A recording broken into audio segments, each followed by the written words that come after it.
sign outside flickered as it always had. Red neon casting long shadows across the sidewalk, humming faintly as if whispering warnings to passers-by. The letters spelled out a name that had become more than just a hotel. Hotel Monte Vista. To most, it was a quirky gem of history in the center of Flagstaff. A relic of America's roaring past, beloved by tourists and ghost hunters alike. But to the few who had truly stayed there, the ones who arrived unaware and left changed, it was something much worse. They said the walls listened, that the rooms remembered, that once you entered, part of you didn't leave. Inside room 305, the chair that no longer existed had started rocking again. Hotel Monte Vista rose from Prohibition-era ambition in 1927, funded partly by bootleggers and silent backroom deals. It was meant to be a statement of luxury, of stability, of promise. Over time, it became something else. The early decades brought in a blend of outlaws and celebrities. Bank robbers mixed with actors. Gunslingers drank beside oil tycoons. But behind the swinging doors of the speakeasy hidden below, deals were made, threats were carried out, and blood was spilled quietly. The foundation of the hotel was thick with limestone, but deeper still, it was soaked in secrets. Room 210, now just another reservation on the books, once held 2 women for weeks.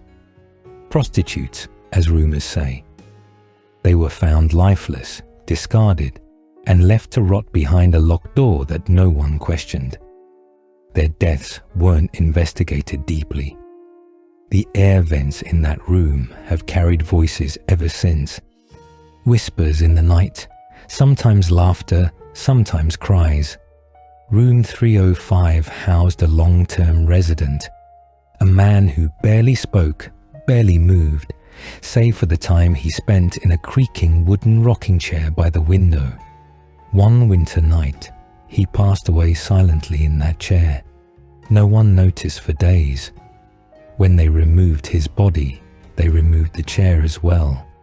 But guests have sworn that they still hear the sound of it, back and forth, back and forth. And the elevator, well, the elevator always had its own ideas. In the present day, tourists still arrived in flocks. Paranormal channels and haunted hotel blogs had turned Monte Vista into a destination for thrill seekers. Among them were 2 travelers, Jenna and Mark, backpackers on a West Coast road trip. They weren't ghost hunters, but they had heard the stories and booked room 220, one of the most active rooms in the hotel. From the moment they entered, the energy was different. The light flickered but never went out. The room was cold despite the Arizona summer. The hotel clerk had smiled a little too knowingly when handing them the keys. That first night, they tried to sleep, laughing off the legends. But then came the knocking. 3 soft knocks, always in threes, always from within the closet. Mark checked multiple times. There was never anything there. The thermostat changed on its own. The air thickened. A shape passed in front of the turned-off TV screen. Not a reflection, not a shadow, but something moving. Jenna didn't sleep. At 3:14 a.m., her eyes snapped open. A whisper, right at her ear, too close to be imagined. They checked out by dawn, both pale and silent. The camera they brought to document the night sat untouched. When they finally opened the footage weeks later, they found an hour of recording they didn't remember. Just static and the faint sound of a rocking chair. Monte Vista had always taken pride in its service. That pride, it seemed, extended even beyond death.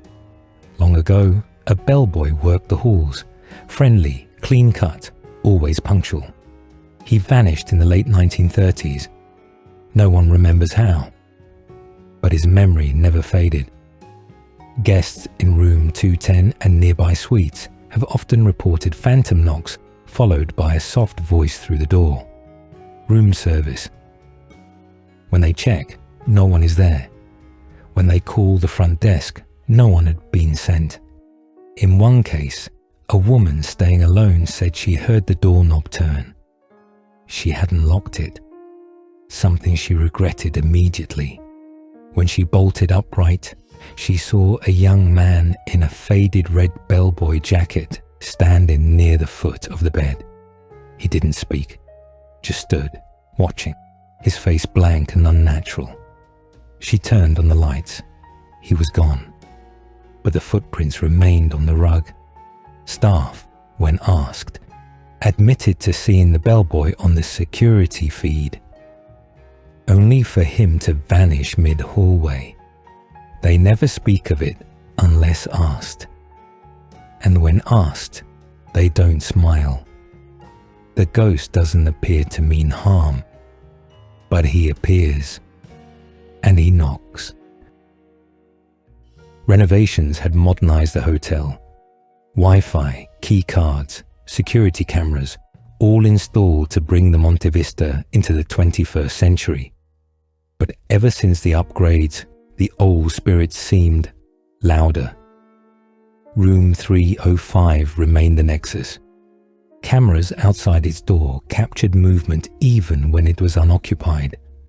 Housekeepers refused to clean it alone.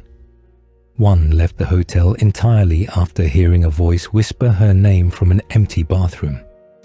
One guest, a travel writer from Oregon, spent a weekend there alone. She documented everything. The creaking of a chair that no longer existed. The reflection of a man in the mirror behind her. The feeling that, while she was inside the room, she was being watched from every direction.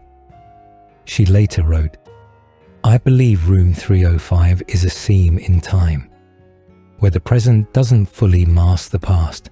I was there, but so was something else. And she was not the only one." Guests across the hotel reported being touched, hearing footsteps on carpets no one walked. Some saw figures pass by mirrors. Some heard their names whispered in rooms they had just entered. Time didn't pass normally at Monte Vista anymore. It folded. Some places are haunted, others are possessed, but few become something more. Over the years, a theory grew among the staff. The Monte Vista was no longer just a place where spirits visited.